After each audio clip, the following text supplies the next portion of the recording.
Right, are we rolling? We're rolling. Right. So this is day 2.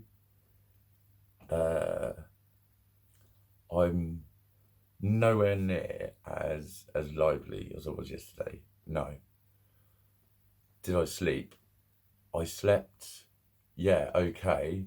It took a while to get to sleep. I watched telly till it was probably about 12:30, and then it probably took about 45 minutes to get to sleep, something like that. It was a little while. But then when I woke up, it was I looked at my watch and I thought it said 3 something, and I went to the loo and I looked at my watch again and it actually said 5:54, and it was like 50 something seconds, and I was like, my favourite number is 555, the number of big change, welcoming big changes. And I'd said I'd like to sleep from about 12 till 6, so it was more like sort of about probably 1:15 till 6. I do feel a little bit not sketchy, maybe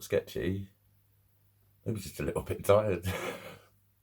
I have to keep doing that. That's what I had to do before when I was on Concerta, was I had to keep a diary, I think, for quite a while.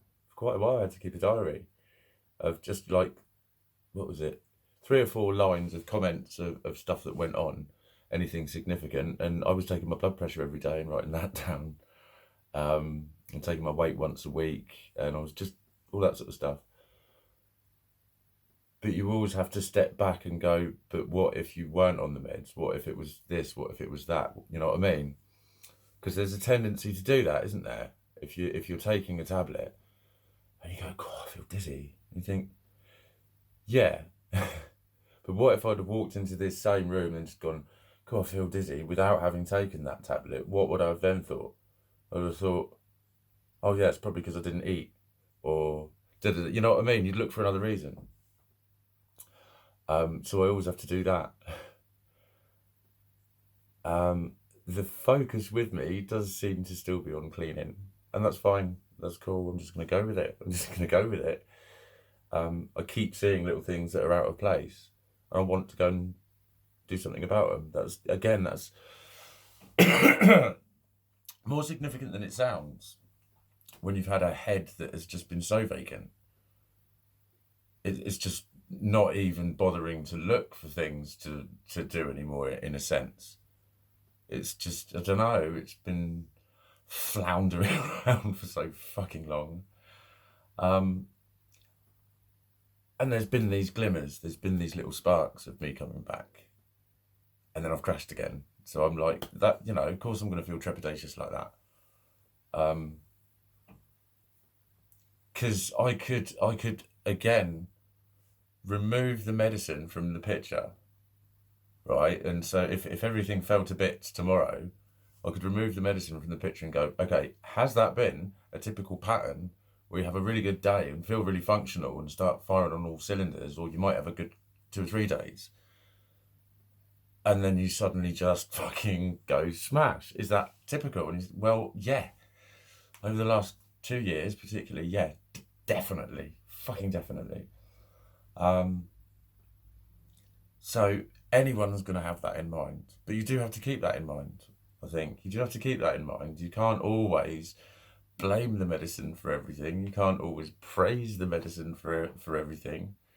You can't always explain everything with the medicine,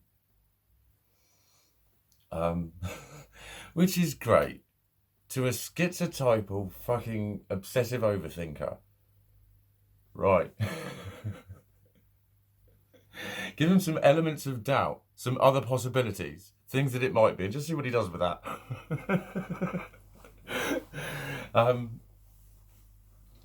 So yeah, I have to sort of be careful that I know I will tend to fucking think the shit out of it. But then, you know, overthinking is something that apparently I choose to do, and for some fucking reason I still haven't figured out that the best thing to do would be to just not think about it. I know, I'll just suggest. Why do you think Oh, do you think too much? My God, the amount of people who said that.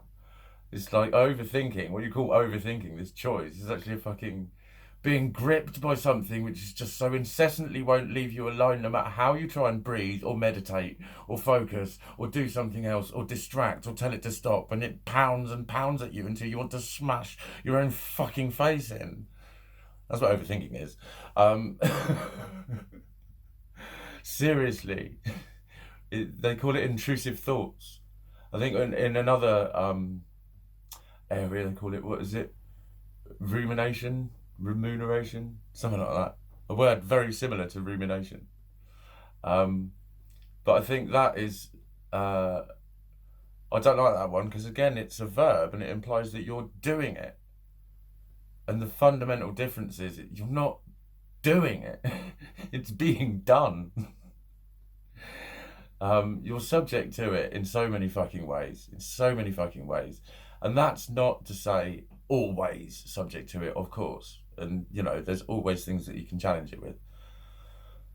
But oh my fucking God, when you've been in the fucking grip of something that has just hit you for fucking six and you've been obsessing over it and you can't fucking stop thinking about it and someone says something like that to you, it's just really fucking infuriating. It's really fucking infuriating. That, you know, that you've been choosing to do this. Fucking hell, I can't stop thinking about it, it's doing my fucking head in. Why have you not chosen to stop? Oh fuck hell, yeah, shit. Now I'm not thinking about it anymore. Now my head feels peaceful, thanks. um, so yeah, I will overthink and overanalyze and blah de blah de blah, which was, I think, what was so good about yesterday and what we're doing for the time. Oh, that's not too bad. What was so good about yesterday was it was just so, not sensational, but just so significant. Couldn't fucking argue with it. Could not argue with how spontaneously I became effective without even really thinking about it. And just like, fucking hell, done da da da da da. Things were just coming together before my very eyes. Everything seemed simple and just didn't faze me or stop me in my tracks. And I think it's like, I suppose, imagine if you're tidying something up that, you know, a whole heap of stuff and you stack it quite quick. And then imagine that someone would have to do that by going, hang on, so that one's that shape. We'll put that one over there. Okay, yeah, let's try that one over there. Boom. Doing it at that speed and having to function at that level, that's how sort of regressional my thinking got. That was a really good analogy, Mikey. Thanks, Mikey. That wasn't a bad analogy. So, yeah, I definitely feel less empty. Is that an oxymoron? I'm going to be less empty. Because I'm not more full. I don't feel like I've been filled with anything as such. It does just feel like just a reconnection, just a recognition. It's just me. It's just me thinking.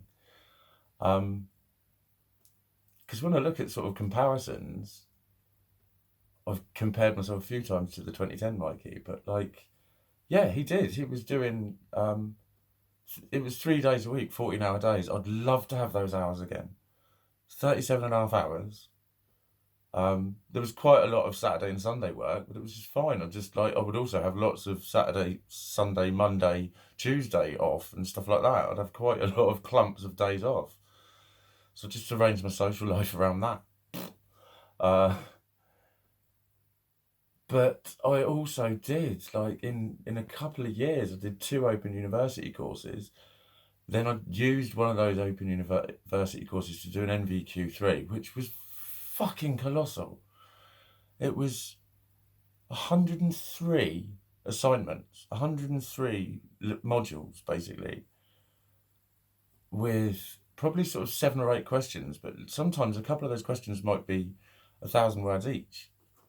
It was just overdone like you would not believe. I was doing it on night shifts. When it was quiet and nothing to do, I was just doing my work. But that's the sort of thing I could just be at work and anyone, if the phone rang, if I saw her, then I could just literally walk away and just be in work mode and then come back to study mode and write. And that was That was pre-diagnosis, post-initial assessment. So like this sort of, that was the 8-year question mark of have I got ADHD or not? Um, and I think I found my own dynamical ways of working, like doing my study on a night shift, or um, doing all the housework for 2 or 3 days before I did an essay. Or I remember doing an essay in 2.5 hours. I got really confident and I did an essay in 2.5 hours at Open University. And I sent it in. I didn't tell anyone. I was like, I should have done. Because otherwise they wouldn't believe me. Because I got 85%. So it's like that's the level of killing it I can and have been at. And it's just, just simple things like not just having a job, but I felt effective there. I was respected there. I was challenged a lot there, but I was respected there. And, I was fitting in regularly, like 4 or 5 gym sessions easy every week. I was doing boxercise, I was doing Tai Chi. I was not really playing the guitar, actually. I used to play it now and then. I've played it for years, but only really sort of committed to it in the last 3 or 4. But,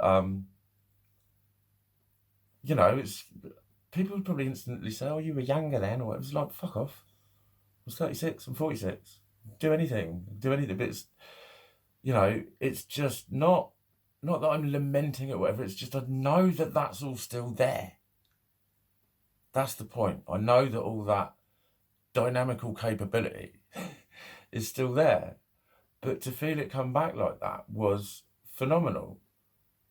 In a way, I don't want to like totally overdo it because it was one day, and there's quite a difference today.